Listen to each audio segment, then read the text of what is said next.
होली, रंगों का त्योहार। लेकिन अगर मैं आपसे कहूं कि एक गांव में होली की रात रंगों से नहीं, खून से खेली गई थी।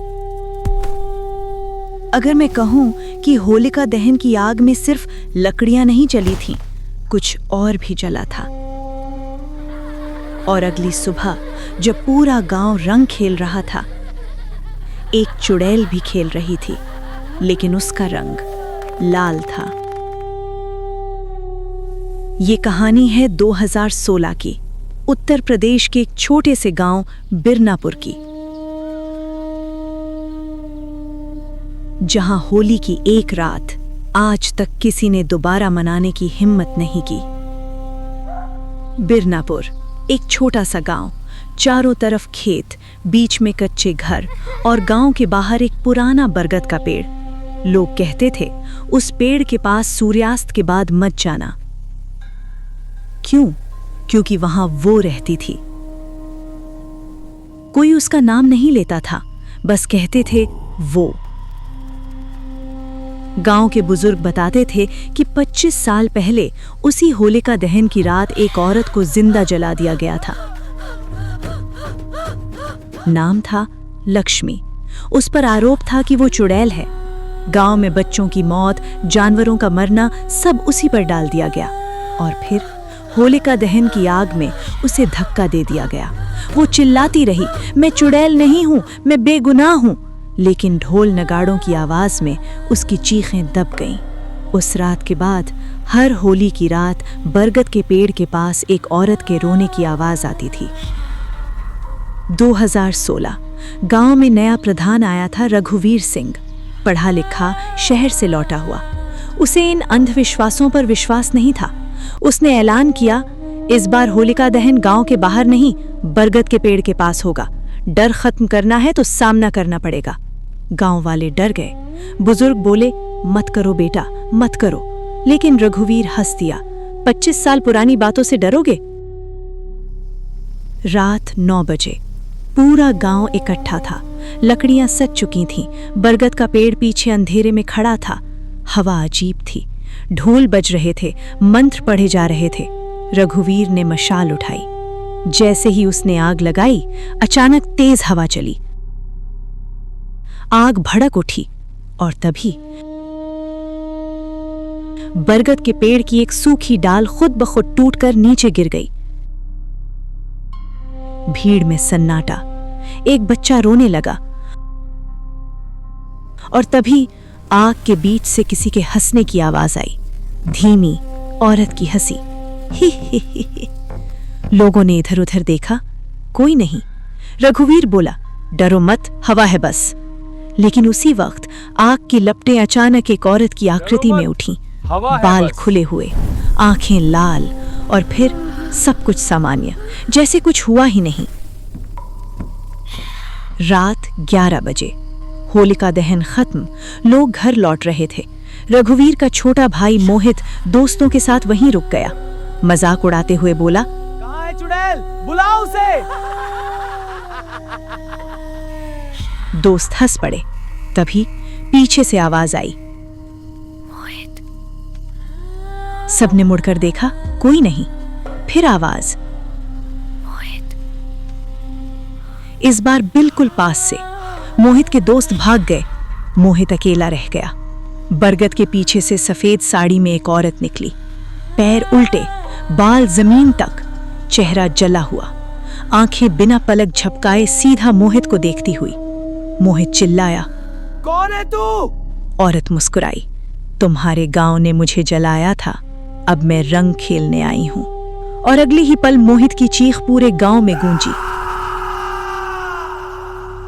होली की सुबह गांव वाले रंग लेकर बाहर निकले, लेकिन बरगद के पेड़ के नीचे मोहित की लाश पड़ी थी।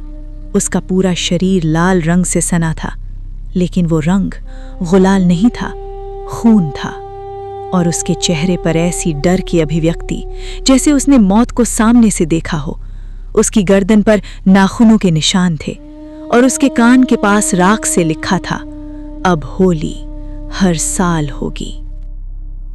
रघुवीर पहली बार डरा था, लेकिन उसे नहीं पता था ये तो बस शुरुआत थी, क्योंकि असली होली अब शुरू होने वाली थी।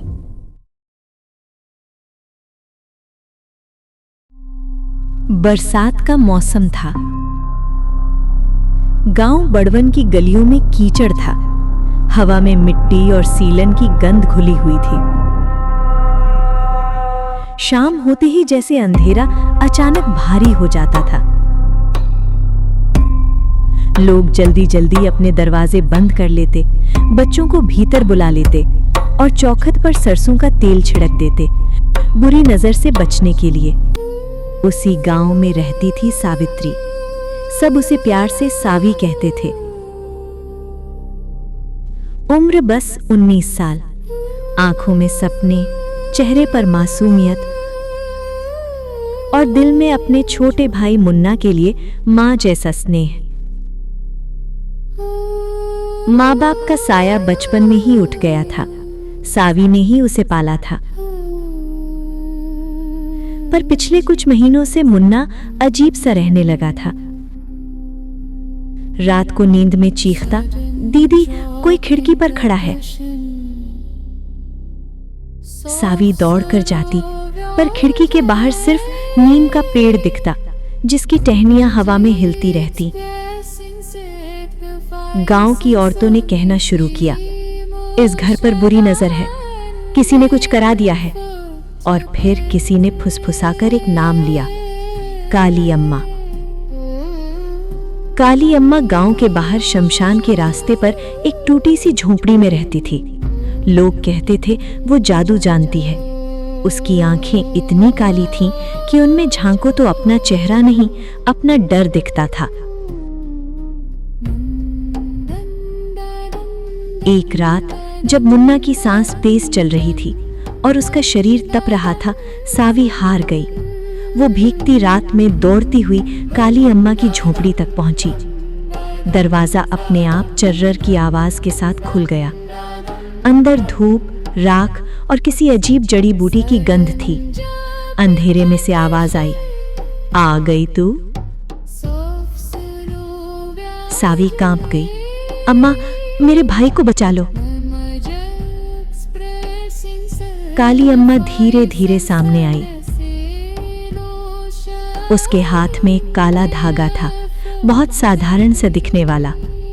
ये धागा है रक्षा का। बुरी नजर पास नहीं आएगी, पर ध्यान रखना, इसे कभी उतारना मत। और अगर उतार दिया तो जिसकी रक्षा करेगा उसी को खा जाएगा। सावी ने बिना सोचे धागा अपनी कलाई पर बंधवा लिया। अगली सुबह चमत्कार हुआ। मुन्ना का बुखार उतर गया। उसकी आंखों की दहशत गायब हो गई। वो हंसने लगा। घर में जैसे फिर से जान आ गई। गांव वाले बोले, देखा काली अम्मा का कमाल है। पर सावी ने उस दिन कुछ और महसूस किया। धागा थोड़ा कस गया था। उसने सोचा शायद भ्रम है। दिन बीतते गए, मुन्ना ठीक होता गया। पर सावी की आंखों के नीचे काले घेरे गहराने लगे। उसका चेहरा पीला पड़ने लगा। वो कमजोर होने लगी। हर रात उसे सपना आता, कोई उसके कान में फुसफुसाता, रक्षा चाहिए थी ना, कीमत तो देनी पड़ेगी। एक रात उसने देखा धागा उसकी कलाई में धंसता जा रहा है, जैसे त्वचा के अंदर घुस रहा हो। उसने खींचने की कोशिश की, पर जितना खींचती उतना ही दर्द बढ़ता। सुबह उसकी कलाई पर हल्का सा खून था, पर उसने किसी को कुछ नहीं बताया, क्योंकि मुन्ना अब हंसता था। एक दिन मुन्ना ने मासूमियत से पूछा, दीदी तुम इतनी दुबली क्यों हो रही हो? सावी मुस्कुराई, बस काम ज्यादा है। पर सच ये था कि हर रात उसे लगता जैसे कोई उसकी सांसें गिन रहा है। धागा अब ठंडा नहीं था, गर्म रहता था, जैसे जिंदा हो। और फिर वो रात आई। आसमान में अमावस्या थी। पूरा गांव काले अंधेरे में डूबा हुआ था। हवा में अजीब सी सरसराहट थी। सावी को लगा कोई उसे बाहर बुला रहा है। वो नीम के पेड़ के पास गई। वहीं उसने खुद को देखा। हाँ, उसी की परछाई उससे अलग खड़ी थी। परछाई मुस्कुराई। तूने धागा लिया था रक्षा के लिए, अब तेरी बारी है।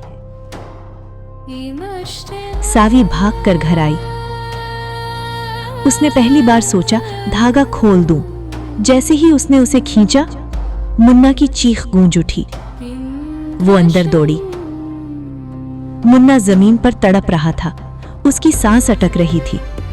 सावी समझ गई। धागा उसकी रक्षा कर रहा था, पर कीमत उसकी अपनी जान थी। अगर वो धागा उतार दे, मुन्ना मर जाएगा। अगर पहन कर रखे, वो धीरे धीरे खत्म हो जाएगी। उसने बिना सोचे धागा फिर कसकर बांध लिया।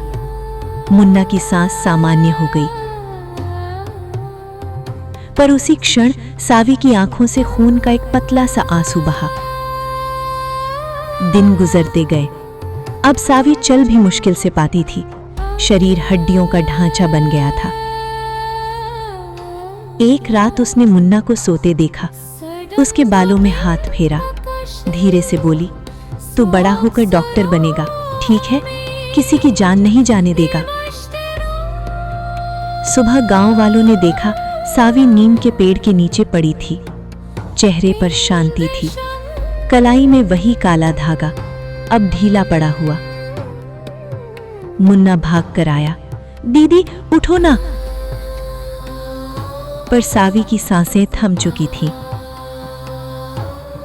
काली अम्मा दूर खड़ी देख रही थीं। धीरे से बोली, हर रक्षा की कीमत होती है। कुछ साल बाद मुन्ना बड़ा होकर सच में डॉक्टर बना। उसने कभी शादी नहीं की। हर मरीज के हाथ में इलाज के बाद एक साधारण सा सफेद धागा बांधता और मन ही मन कहता, मेरी दीदी ने सिखाया है, रक्षा करनी हो तो अपनी जान देनी पड़ती है। पर मैं किसी और को वो काला धागा नहीं पहनने दूंगा। गांव में आज भी कहते हैं, अमावस्या की रात नीम के पेड़ के पास अगर कोई रोता है तो एक ठंडी हथेली उसके सिर पर फिरती है और कलाई में बंधा काला धागा खुद ब खुद टूट जाता है। क्योंकि कुछ प्यार ऐसे होते हैं जो खुद को खाकर भी दूसरों को जिंदा रख जाते हैं।